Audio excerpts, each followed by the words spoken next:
วัสดีค่ะคุณผู้ชมคะรายการเสียงประชาชนเปลี่ยนประเทศไทยตลอดช่วงเดือนมิถุนายนที่ผ่านมาซึ่งเป็นเดือนวิสาขบูชา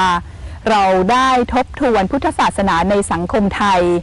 เพื่อร่วมฉลองในโอกาส 2,600 ปีการตรัสรู้ของพระพุทธเจ้าค่ะและในวันนี้นะคะเราก็ยังได้รับเกียรติจากผู้รู้และผู้ที่ศึกษาพุทธศาสนาในช่วงเวลาที่ผ่านมาในสังคมไทยหลายท่านด้วยกันมาร่วมกันพูดคุยวิเคราะห์ถึงความเปลี่ยนแปลงของพุทธศาสนาในสังคมเรารวมถึงช่วยกันมองอนาคตด้วยค่ะการร่วมทบทวนพุทธศาสนาในสังคมไทยในรายการเสียงประชาชนเปลี่ยนประเทศไทยเราเริ่มต้นจากความทุกข์ต่างๆที่มีอยู่ในสังคมค่ะโดยตั้งคำถามนะคะว่าสังคมไทยซึ่งได้ชื่อว่าเป็นสังคมพุทธมีท่าทีต่อปัญหาเหล่านั้นอย่างไรน่าแปลกใจค่ะว่าเราแทบจะไม่ได้ใช้แก่นแท้ของความเป็นพุทธมองปัญหาต่างๆเหล่านั้นรวมทั้งไม่ได้ใช้หัวใจของความเป็นพุทธกำหนดท่าทีและแก้ไขปัญหาของสังคมด้วยค่ะอะไรคือความห่างไกลจากหัวใจของพุทธศาสนาที่พระพุทธเจ้าทรงแสดงหลักธรรมไว้เราได้เดินทางไปหาคำตอบนี้ในดินแดนกำเนิดของพระพุทธศาสนาที่ประเทศอินเดียค่ะโดยที่ไม่ต้องวิพากษ์นะคะว่าใครผิดใครถูกในปัจจุบันแต่เรื่องราวในพุทธกาลทำให้เราเห็นค่ะว่าความเป็นพุทธในปัจจุบันต่างจากความเป็นพุทธเมื่อครั้งที่พระพุทธเจ้ายังมีพระชนชีพอย่างไรบ้างค่ะแน่นอนค่ะว่าสภาพต่างๆในปัจจุบันนี้แตกต่างกันอย่างมากนะคะในสมัยพุทธกาลทำให้หลักธรรมบางข้อนั้นไม่สามารถที่จะนำมาใช้อธิบายสังคมปัจจุบันได้หากไม่ได้มีการนำมาตีความและอธิบายด้วยหัวใจของหลักธรรมข้อนั้นๆค่ะแต่ที่น่าสนใจยิ่งกว่าก็คือว่ากลไกทางสังคมของคนไทยในปัจจุบันนี้แทบจะไม่มีกลไกใดที่พยายามที่จะนำหลักธรรมต่างๆเหล่านั้นมาตีความและใช้ประโยชน์ให้เข้ากับยุคสมัยในปัจจุบันค่ะเรื่องนี้เป็นเรื่องสำคัญค่ะที่มีการสนทนากันที่พุทธมณฑลในโอกาสที่พวกเราเชื้อเชิญกันมาพูดคุยถึงปัญหาของพุทธศาสนาปัญหาของความทุกข์ในสังคมไทยโดยมีผู้รู้เหล่านี้มาร่วมสนทนาค่ะผู้ร่วมสนทนาประกอบด้วยพระภิกษุภิกษุณีนักวิชาการด้านศาสนาและสังคมพร้อมด้วยตัวแทนจากภาครัฐเริ่มด้วยพระไพศาลวิสาโลพระภิกษุผู้บูรณะสังคมโดยการเชื่อมโยงหลักธรรมคำสอนกับแนวปฏิบัติได้อย่างสมสมัยและยังเป็นผู้ค้นคว้าวิจัยมีข้อเสนอเกี่ยวกับพุทธศาสนาไทยในอนาคตพระครูปรีชาธรรมวิธานภิกษุฝ่ายธรรมยุทธนักการศึกษาในสถาบันการศึกษาของสงฆ์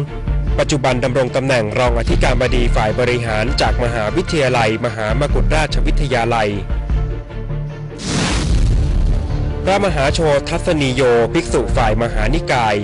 ปัจจุบันดำรงตำแหน่งรองผู้อำนวยการสำนักส่งเสริมพุทธศาสนาและบริหารสังคม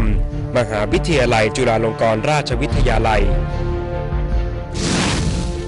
ภิกษุณีธรรมนันทาแห่งทรงธรรมกัลยาณีภิกษุณีอารามจังหวัดนครปฐมสตรีผู้ตัดสินใจออกบวชในสังกัดสยามนิกายจากประเทศศรีลังกาท่ามกลางการไม่ยอมรับภิกษุณีในการปกครองของคณะสงฆ์อำนาจบัวสิริรองผู้อำนวยการสำนักงานพระพุทธศาสนาแห่งชาติผู้ทรงคุณวุฒิด้านการศาสนาในมหาเถรสมาคมตัวแทนหน่วยงานรัฐที่มีกำกับดูแลคณะสงฆ์ของประเทศสุลักษ์ศิวรักษ์ปัญญาชนแถวหน้าผู้มีชื่อเสียงโดดเด่นในทัศนะเชิงวิพากษ์ที่ตรงไปตรงมาทางด้านปรัชญาพุทธศาสนาประวัติศาสตร์สังคมวัฒนธรรมการเมืองและการปกครอง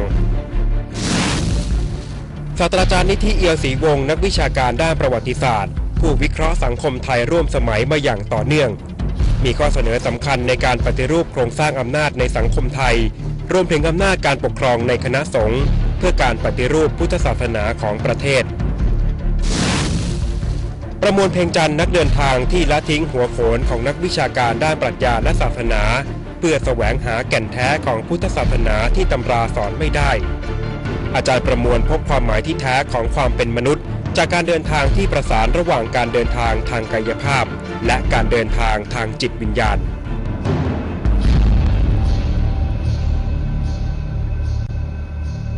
กราบนมัสการและกราบสวัสดีทุกท่านค่ะ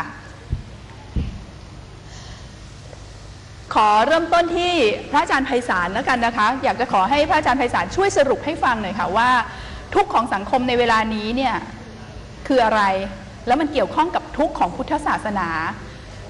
ด้วยหรือเปล่าเกี่ยวยังไงนะคะคือทุกข์ของสังคมเนี่ยเรามองได้หลายแง่หลายมุมแต่อาตมาอยากจะมองโดยใช้หลักหนึ่งทางพุทธศาสนาคือหลักภาวนาสี่ภาวนาสี่ก็หมายถึงความเจริญงอกงามในทางกายในทางศีลในทางจิตและปัญญานะคนนี้ทุกข์เนี่ยก็คือสิ่งที่ตรงข้ามกับหลักภาวนาสี่คือทุกข์ทางกายทางศีลทุกข์ทางจิตทางปัญญาทุกข์ทางกายเนี่ยก็ในที่นี้ไม่ได้หมายถึงเฉพาะร่างกายแต่ยังรวมถึงเรื่องกายภาพสิ่งแวดล้อมด้วยทั้งในเรื่องของการทำลายป่าดินน้ำจนเกิดภัยธรรมชาติก็กำลังเป็นปัญหาที่รุนแรงมากขึ้นทุกทางศีลเนี่ยก็หมายถึงทุกเพราะเกิดจากการที่ผิดศีลปัญหาอาชญากรรมซึ่งแพร่ระบาดคอร์รัปชันการเอารัดเอาเปรียบนะการกดขี่ขูดรีดนะสังคมไทยเกิดความเหลื่อมล้ำอย่างมากมีความยุติธรรมมีการละเมิดสิทธิมนุษยชนอันนี้ก็เป็นทุกข์ที่จัดอยู่ในเรื่องของศีลเพราะศีลเป็นเรื่องของความสัมพันธ์ระหว่างผู้คนนะโดยเฉพาะปัจจุบันเนี่ยมันมีความ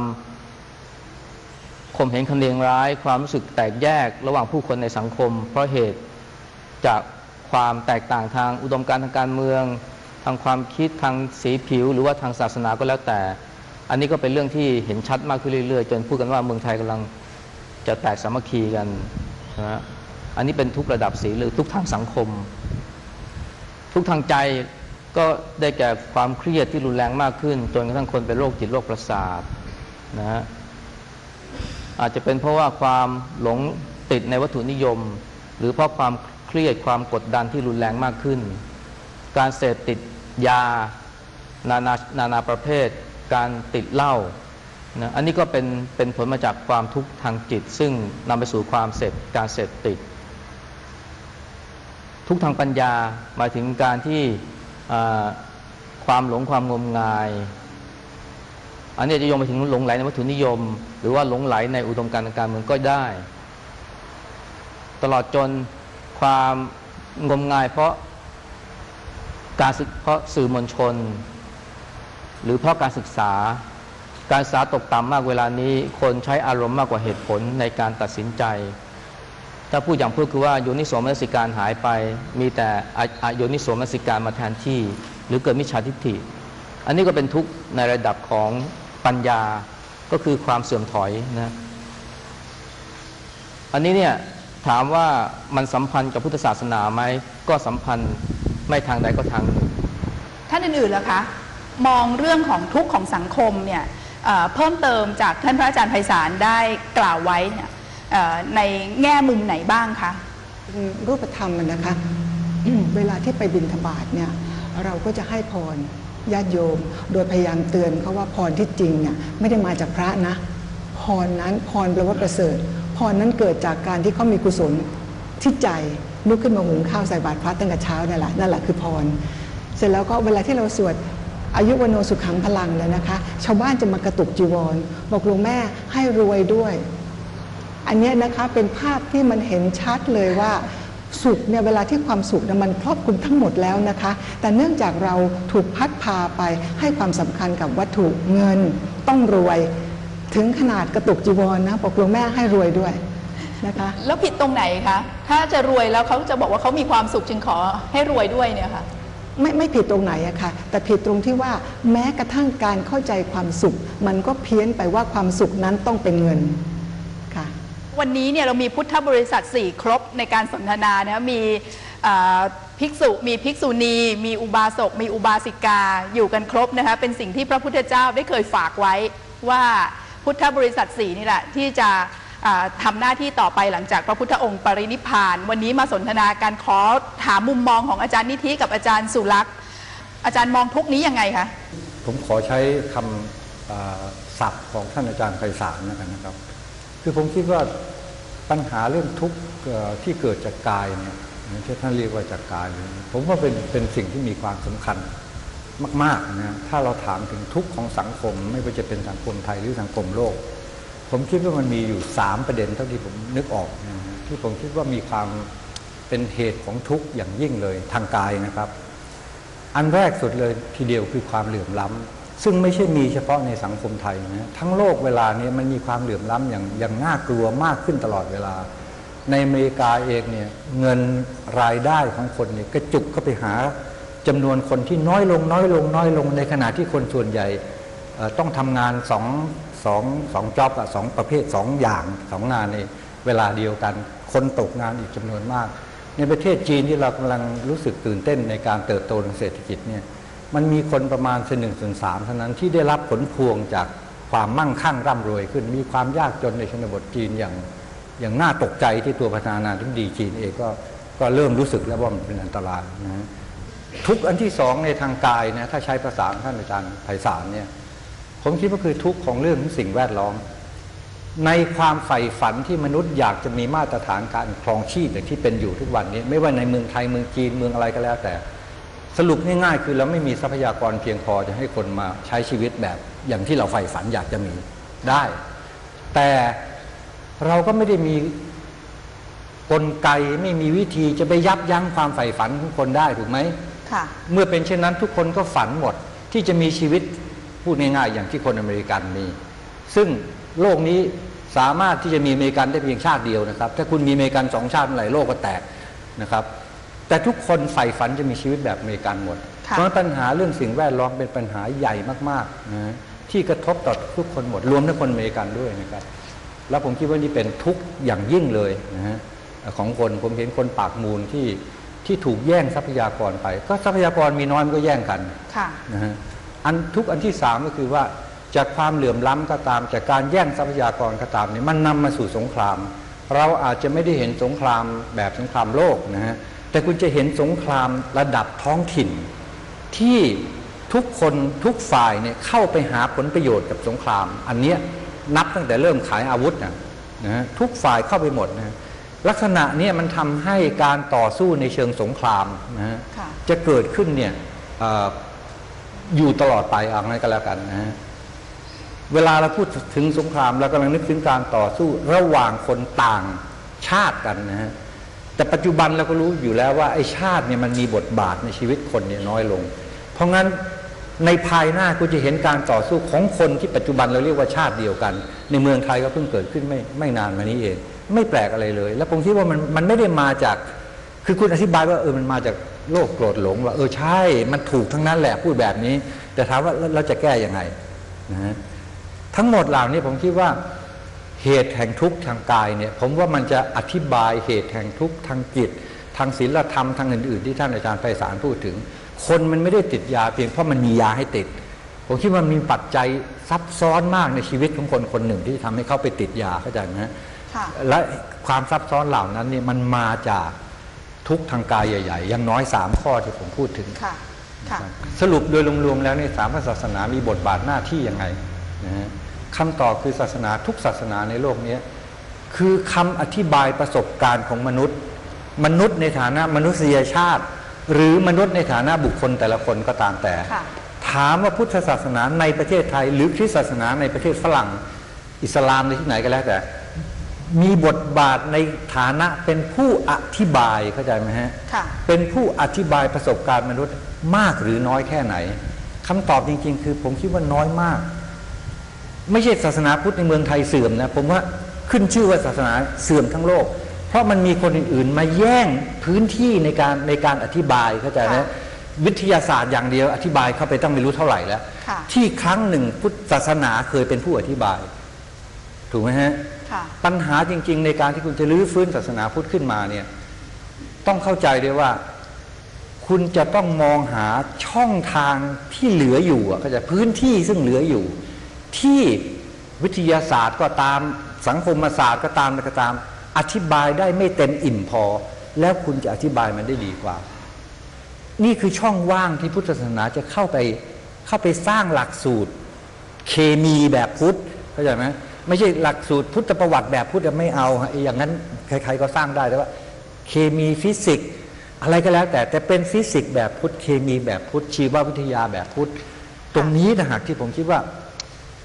ในการศึกษาขององค์กรสงฆ์ในประเทศไทยเนี่ยมันมองไม่ทะลุไปถึงจุดตรงนี้ค่ะเอาละค่ะเริ่มไปถึงการวิเคราะห์สาเหตุแห่งทุกข์แล้วก็เลยไปถึงมรรควิธีแห่งการพ้นทุกข์แล้วนะคะแต่ว่าขออนุญาตกลับมาทำความเข้าใจเรื่องทุกข์ของสังคมทุกข์ของพุทธศาสนานี้อีกอย่างลึกๆกับอาจารย์สุรักษ์สักนิดนึงค่ะอาจารย์มองยังไงคะเรื่องทุกข์นี้ค่ะเมื่อเรานับถือฝรั่งที่มีพระมหาด็อกเตอร์ทั้งหลายเนี่ยฝรั่งสอนว่าทั้งหมดมาจากความคิดแล้วความคิดนี่จะแก้ปัญหาได้หมดแต่ความคิดนี่เพื่อจะเอาชนะผู้อื่นสัตว์อื่นและธรรมชาติทั้งหมดนี่กลับไปหาเดการ์ตคอกิเตอร์เออร์โกซุมอันนี้คนในกระแสหลักเมืองไทยทั้งหมดถูกสะกดไว้แต่สิ่งสำคัญที่สุดไม่ใช่ความคิดครับความคิดนั้นอาจจะช่วยให้ฉลาดอาจจะช่วยให้โง่อาจจะช่วยให้ดีอาจจะช่วยให้ร้ายแต่สิ่งที่สำคัญที่สุดคือลมหายใจไม่ใช่ความคิดพระพุทธเจ้าตรัสรู้เนี่ยเพราะทรงเจริญลมหายใจจนกระทั่งลมหัวใจนี้ละเอียดละเมียดมาสยบความคิดให้ความคิดนั้นสามารถปลดออกจากโลกปลดหลงได้เพราะฉะนั้นเรื่องลมหายใจสำคัญมากและนิมิตหมายที่ดีเวลานี้เมืองฝรั่งเป็นอันมากครับคนหันมาถือพุทธมากและเมืองฝรั่งเป็นอันมากคนจะเจริญจิตสิกขากันมากและคนที่เจริญจิตสิกขาเนี่ยผมเกี่ยวข้องด้วยเพราะผมทำเรื่อง International Network Engage Buddhist และผมบอกพวกที่เจริญลมหายใจหลายคนเป็นคนน่ารักแต่คุณยังมาจากคนชั้นสูงคนรวยวิถีชีวิตคนยังเอาเปรียบคนส่วนใหญ่อยู่ถ้าคุณไม่ออกไปเห็นความทุกข์ยากของต้นหมากรากไม้ไม่เห็นทุกข์ยากของราษฎรส่วนใหญ่คุณถือพุทธแบบ escapism ไม่ใช่ Buddhism และเป็นนิมิตดีคนหันมาเผชิญกับความทุกข์ในสังคมโดยฝึกจิตให้ละเมียดให้มีความอ่อนน้อมถ่อมตัวและการแก้ไขปัญหานั้นแก้ปัญหาเราจะสามารถเดินตามรอยพระพุทธบาทได้ด้วยสันติวิธีด้วยอหิงสธรรมด้วย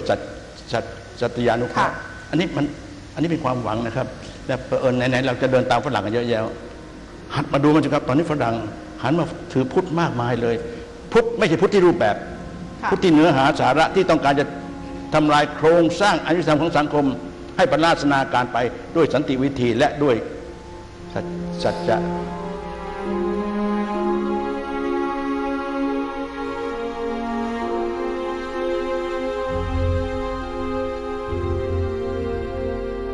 คือผมมองสืบต่อที่พระอาจารย์ไพศาลและอาจารย์นิธิพูดถึงก็คือเรื่องทางกายภาพหรือทางกายโครงสร้างที่เราพูดถึงปัญหาเนี่ยนะครับเช่นปัญหาสภาพแวดล้อมตัวอย่างนี้นะครับจริงๆไม่เกี่ยวกับว่าจะเป็นพุทธหรือไม่เป็นพุทธทุกสังคมที่อยู่บนโลกใบนี้ปัจจุบันก็เจอปัญหานี้นะครับและปัญหานี้ก็มีคนพยายามที่จะแก้ในวิธีต่างๆแต่ประเด็นที่เรานำมาคุยกันวันนี้ก็คือในฐานะที่ปัญหานี้เกิดขึ้นกับเราซึ่งเป็นพุทธคำถามคือเราที่เป็นพุทธเนี่ยนะครับจะมีท่าทีหรือจะมีสิ่งที่เรียกกันว่ามองปัญหานี้อย่างไรซึ่งเมื่อกี้ที่ท่านอาจารย์นิธิพูดถึงว่าถ้าเราจะตอบเพียงว่าปัญหานี้จะแก้ได้โดยการที่เราไม่โลภมันก็จบคือไม่ต้องพูดกันต่อแต่ปัญหาก็ยังไม่ได้แก้เพราะปัญหาที่เราซึ่งเป็นชาวพุทธจะต้องหันกลับมาทบทวนเพราะวันนี้ที่เราคุยกันก็คือเราต้องการจะทบทวนว่าเราในฐานะที่เป็นพุทธศาสนิกชนหรือสมาทานพระรัตนตรัยเป็นสรณะเนี่ยนะครับเราจะมีท่าทีต่อปัญหานี้อย่างไรซึ่งปัญหานี้ผมเข้าใจว่ามันมีวิธีการที่แต่ละคนต่างก็มีท่าทีที่ไม่เหมือนกันเพราะกรณีที่เรากำลังพูดถึงที่พระอาจารย์ไพศาลพูดถึงวัฒนธรรมความโลภความโกรธที่ว่าเนี่ยนะครับคำถามก็คือเมื่อเรามีปัญหานี้แล้วเนี่ยเราจะมาทบทวนตัวเราเองในฐานะที่เป็นชาวพุทธไหมว่าเราในฐานะที่เป็นสังคมชาวพุทธเนี่ยเราจะยังมีคตินิยมหรือค่านิยมที่จะใช้หรือที่จะดำเนินการเรื่องสิ่งนี้ถ้าเป็นปัจเจกโอเคถ้ามีใครคนหนึ่งโลภก็โอเคโลภแต่หมายความว่าในกระแสสังคมเนี่ยนะครับเช่นกรณีตัวอย่างที่เราบอกว่าปัจจุบันเรามีวัฒนธรรมของความเกลียดความโกรธแค้นคำถามก็คือเมื่อเกิดปัญหาซึ่งเป็นการ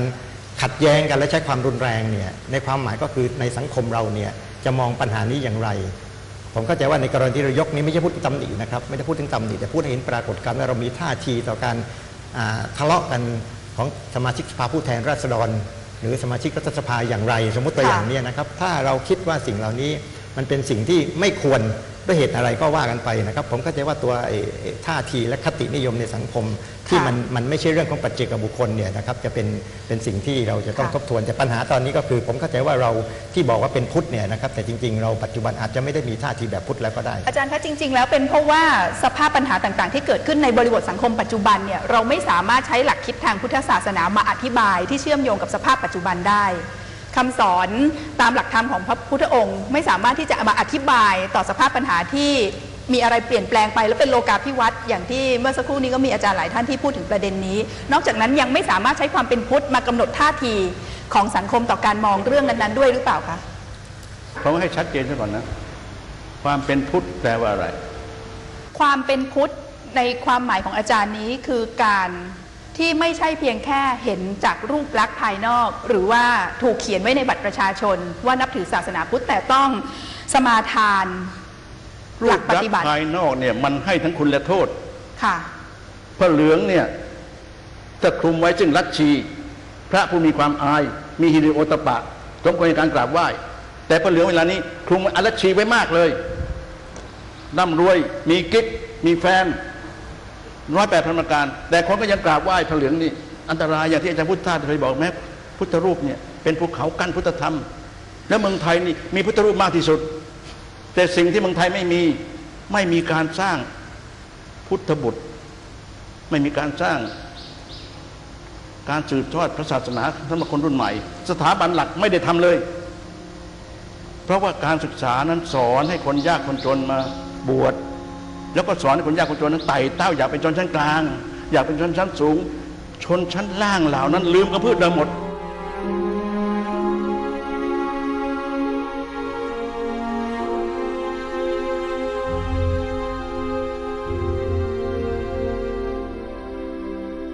เป้าหมายสูงสุดของศาสนาพุทธชาวพุทธบ้านเราไม่เข้าถึงเพราะว่าเราไม่มีการอธิบายบอกว่ามันยากเกินไปเป็นคอนเซ็ปต์ที่ยากเกินไปเราก็เลยไม่มีทิศทางเราก็เลยเป็นคนไทยที่สมมุติว่าเป็นชาวพุทธหลงทิศทางวัตถุนิยมเสพนิยมบริโภคนิยมที่มันมากับ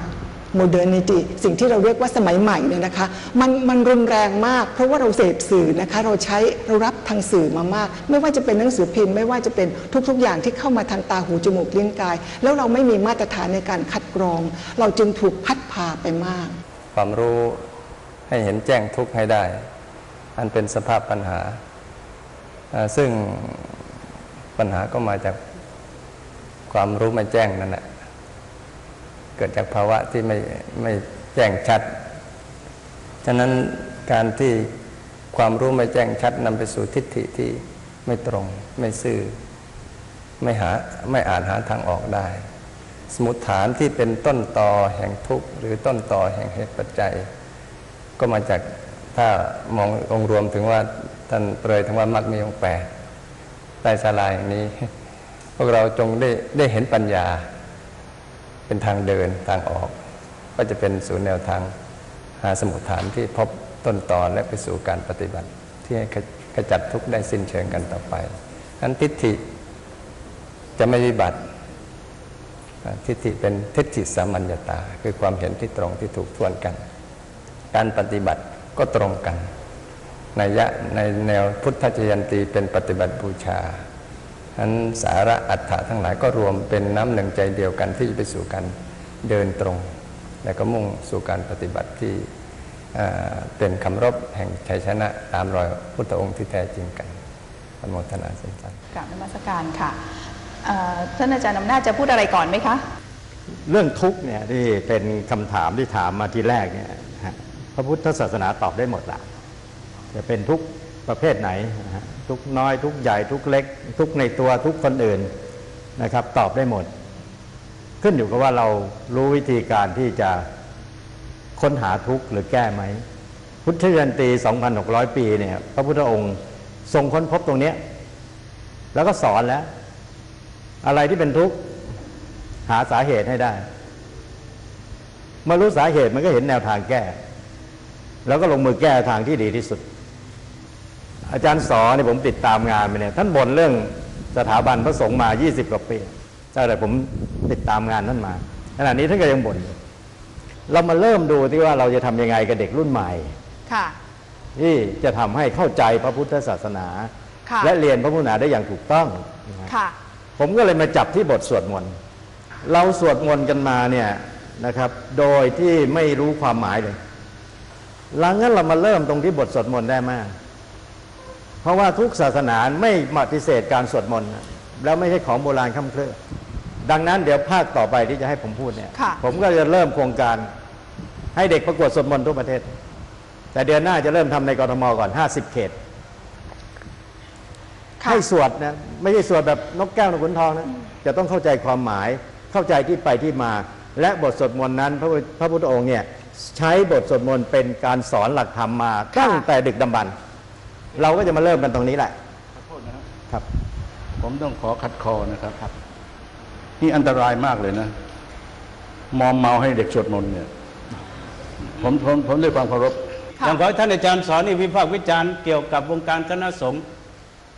ถ้าส่วนไหนที่ไม่ดีก็ไปปรับปรุงแก้ไขกัน ยังไม่เห็นเคยปรับปรุงอะไรสักทีเลย นะแต่นี่ว่ามันจะไม่ได้ทั้งหมดนะเพราะว่าชุดใหญ่เนี่ยตั้งแต่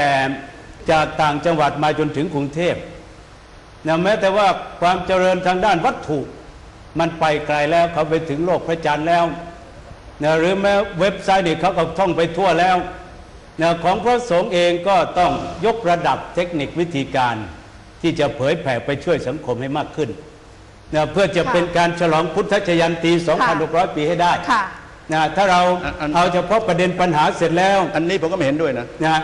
ไม่ คื เห็ อน ด้วย ของอาตมาอย่างของบางส่วนกับอาจารย์สออาตมาก็ไม่เห็นด้วย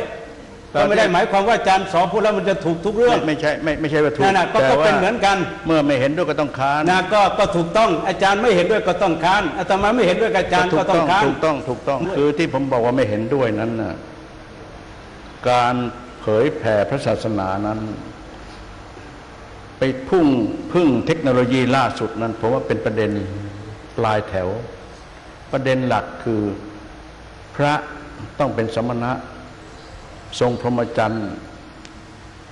อบรมจิตใจให้ละเอียดสุขุม แล้วไม่ต้องสอนหรอกครับเขาเห็นพระแล้วก็นับถือแล้วแต่ตอนนี้พระอย่างนี้มันมีน้อยเหลือเกิน